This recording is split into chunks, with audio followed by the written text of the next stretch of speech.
सुप्रभात प्यारे बच्चों, कैसे हैं हम सब। उम्मीद करती हूँ स्वस्थ होंगे। ठीक है बच्चे, अब ये बताइए कि हम पिछली कालांश में क्या कर रहे थे। यस, बोलिए बच्चे। हाँ, हम माटी वाली पाठ का पठन कर रहे थे, जो आपकी पुस्तक कृतिका का पाठ 4 है। ठीक है, आगे पढ़ें बच्चे, जहाँ से हमने छोड़ा था वहीं से हम इस पाठ का पठन करते हैं। ध्यान पूर्वक आपको सुनना है। देखिए, वो माटी वाली की बात हो रही थी कि जो गिलास थे, गिलास पर चर्चा हो रही थी। उन चर्चा के बारे में ही यहाँ जिक्र है। करते रहने के बाद खरीदी होंगी कि जो हमारे पूर्वज हैं उन्होंने जो ये किसके पीतल के गिलास हैं, ये बड़ी मेहनत से खरीदी होंगी। मैं कैसे इनको कौड़ी के भाव बेच दूँ। देखिए, खरीदी होंगी उन्होंने ये तमाम चीज़ें जिनकी हमारे लोगों की नज़रों में अब कोई कीमत नहीं रह गई। बाजार में जाकर पीतल का भाव पूछो जरा। पीतल बच्चे महंगी होती है और उसको संभालना भी बड़ा मुश्किल होता है। आजकल स्टील के बर्तन है, स्टील को तो एक बार पानी से निकालो या विम बार लगाओ साफ हो गए, लेकिन पीतल के गिलास का ऐसा नहीं है। उसको बड़ी मेहनत के साथ रगड़ना पड़ता है, बहुत ज़्यादा उसमें मेहनत लगती है।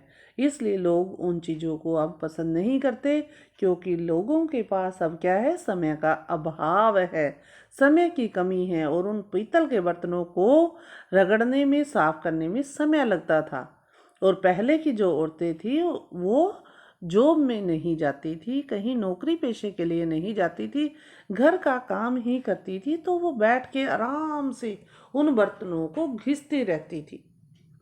ठीक है, तो आप देखिए, बाजार में जाकर पीतल का भाव पूछो जरा, दाम सुनकर दिमाग चकराने लगता है।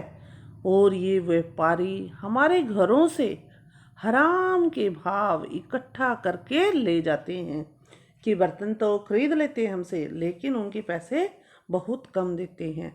तमाम बर्तन भांडे, कांसे के बर्तन भी गायब हो गए हैं सब घरों से।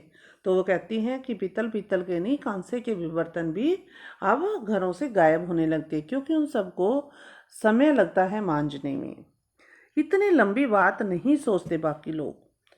अब जिस घर में जाओ वहाँ या तो स्टील के भांडे दिखाई देते हैं, भांडे मीन्स बर्तन, या फिर कांच और चीनी मिट्टी के। ये आजकल का ट्रेंड हो गया है बच्चों।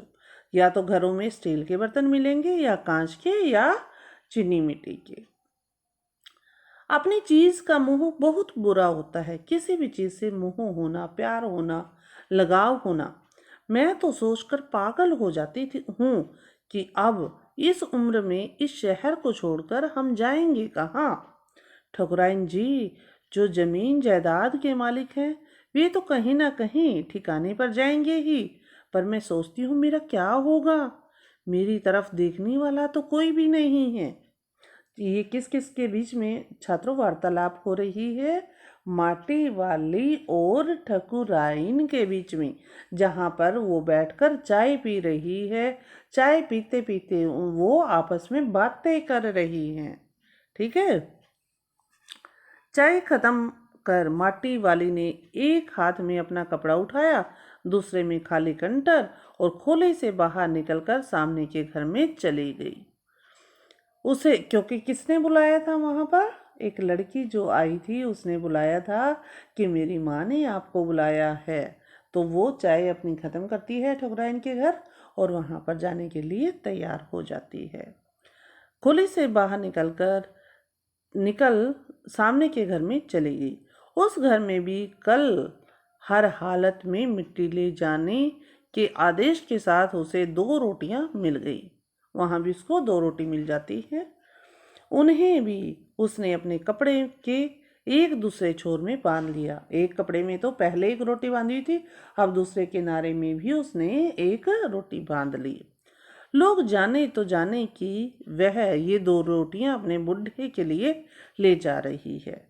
कि अगर लोगों को पता भी चल जाए तो क्या होगा?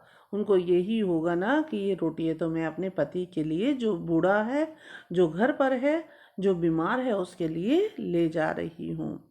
उसके घर पहुँचते ही अशक्त बूढ़ा, जो कमज़ोर बुजुर्ग है, कातर नज़रों से, कातर क्या होता है, मान लीजिए आपने अपने पेरेंट्स से खिलौने मंगाई हैं, कुछ खाने की चीज़ मंगाई हैं, तो और आप घर पर हैं, तो आप क्या करते हैं, जैसे ही दरवाजे पर हलचल होती है, दरवाज़ा खड़कता है, आप उठकर भागते हैं कि पापा आ गए या मम्मी आ गई, आपके लिए वो चीज़ लेकर आएंगे और हम उनको मज़े से खाएंगे।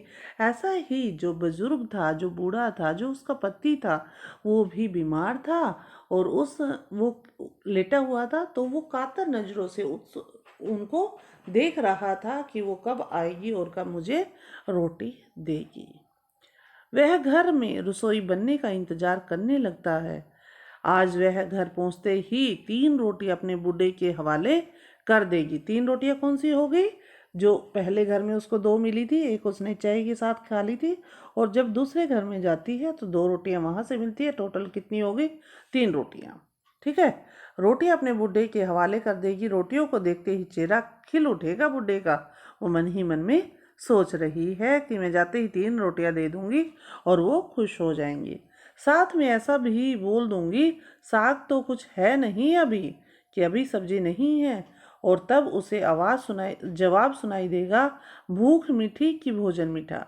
उसके आदमी जो बुजुर्ग हैं वो क्या बोलते थे कि भूख होनी चाहिए, तो अगर भूख है तो आप सब्जी ना हो जब भी हम खाना खा सकते हैं, चाहे चटनी के साथ खा सकते हैं, अचार के साथ खा सकते हैं, चाय के साथ खा सकते हैं, या वैसे भी खा सकते हैं। उसका गांव शहर के इतना पास भी नहीं है, कितना ही तेज चलो फिर भी घर पहुंचने में 1 घंटा तो लग ही जाता है। ठीक है, रोज सुबह निकल जाती है वह अपने घर से। पूरा दिन माटा खान में मिट्टी खोदने, देखिए मिट्टी खोद रही है, फिर विभिन्न स्थानों में फैले घरों तक उसे ढोने में बीत जाता है। घर पहुंचने से पहले रात घिरने लगती है, रात होने वाली होती है। उसके पास अपना कोई खेत नहीं है, जमीन का एक भी टुकड़ा नहीं है। झोपड़ी जिसमें वह गुजारा करती है, गांव के एक ठाकुर की जमीन पर खड़ी हुई है। उसके जमीन पर रहने की एवज में उस भले आदमी के घर पर भी माटी वाली को कई तरह के कामों को बेगार करनी पड़ती है, क्योंकि वो जिस ठाकुर के घर में रहती थी, तो जिस क्योंकि उसके उसमें तो उसको कुछ करना था ना, किराया तो वो दे नहीं सकती थी एवज में। उसके बदले में उसको उसके घर के कई छोटे मोटे काम करने होते थे। नहीं, आज वह एक गठरी में बदल गए अपने बूढ़े को कोरी रोटियां नहीं देगी, तो वो आज क्या सोचती है कि मैं आज अपनी बूढ़ी को, अपने पति को अकेली रोटियां नहीं दूंगी। माटी बेचने से हुई आमदनी से जितने उसको पैसे मिले हैं, उसने 1 पाव प्याज खरीद लिए। ठीक है, उसने क्या खरीदा बेटा? प्याज। प्याज को कूट कर वह ने जल्दी जल्दी तल देगी। मैं क्या सोच रही है कि प्याज मैंने 1 पाव ले लिए, उसको जाते ही मैं घर इसको तल दूंगी, और बूढ़े को पहले रोटियां दिखाएगी ही नहीं, सब्जी सॉरी, एक लाइन छोड़ गए। प्याज को कूट कर वह उन्हें जल्दी जल्दी तल देगी, बूढ़े को पहले रोटियां नहीं दिखाएगी, सब्जी तैयार होते ही परोस देगी, और उसके सामने 2 रोटियां, जैसे ही सब्जी बनेगी उसके बाद दूंगी। अब वह 2 रोटियां भी नहीं खा सकता, एक ही रोटी खा पाएगा, या हद से हद 1.5। अब उसे पछता नहीं है, बाकी बची 1.5 रोटियों से माटी वाली अपना काम चला लेगी। एक रोटी तो उसके पेट में पहले ही जमा हो चुकी है, क्योंकि एक उसने वहां पर चाय के साथ खा ली थी। मन में यह सब सोचती, हिसाब लगाती हुई वह अपने घर पहुंच गई।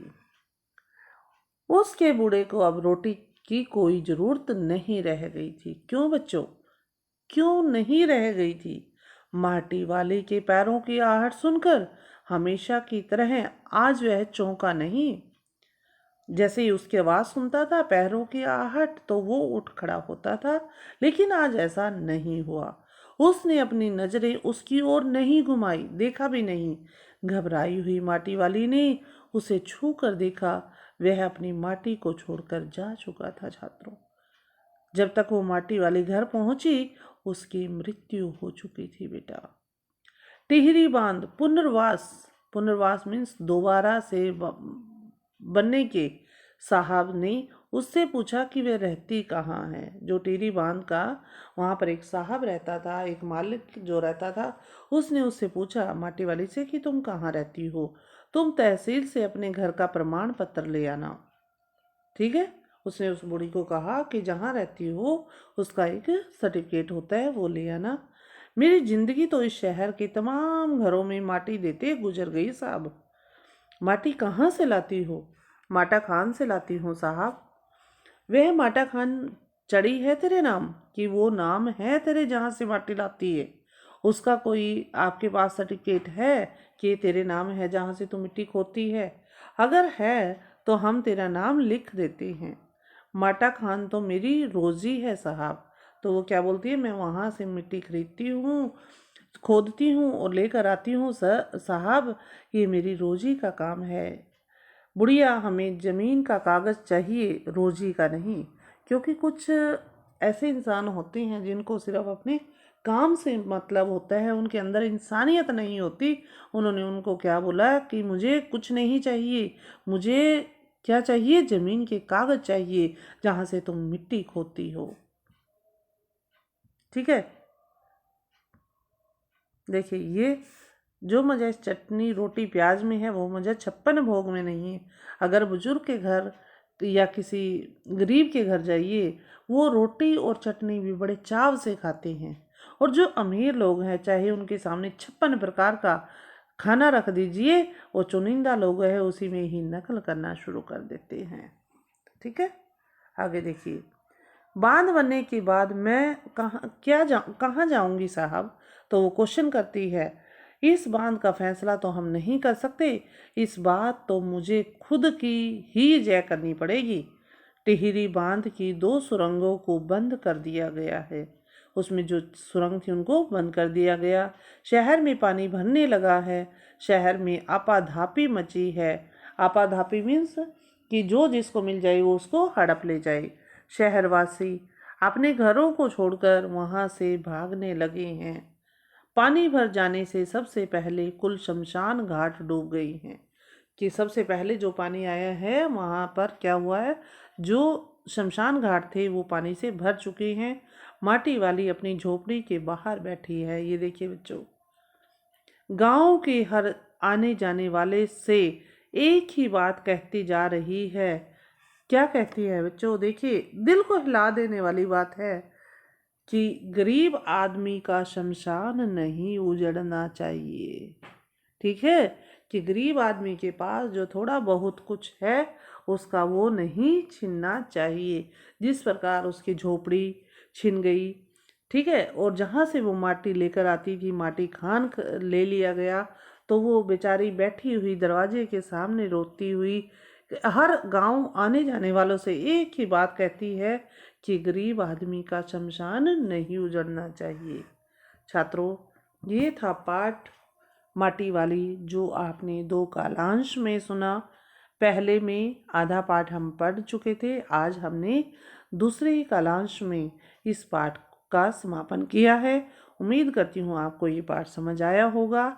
और फिर इसके अब आपको क्या करने हैं, अपने आप एक बार दोबारा से पाठ का पठन करना है। जहाँ से समझ नहीं आया उसको पूछना है और उसके प्रश्न उत्तर को आपको पूरे करने हैं। धन्यवाद छात्रों, आपका दिन स्वस्थ रहे, मंगलमय रहे। इसी कामना के साथ आज मैं अपनी वाणी को यहीं विराम देती हूँ। अगले कालांश में फिर आपसे मुलाकात होगी। तब तक आप अपना ध्यान रखिए।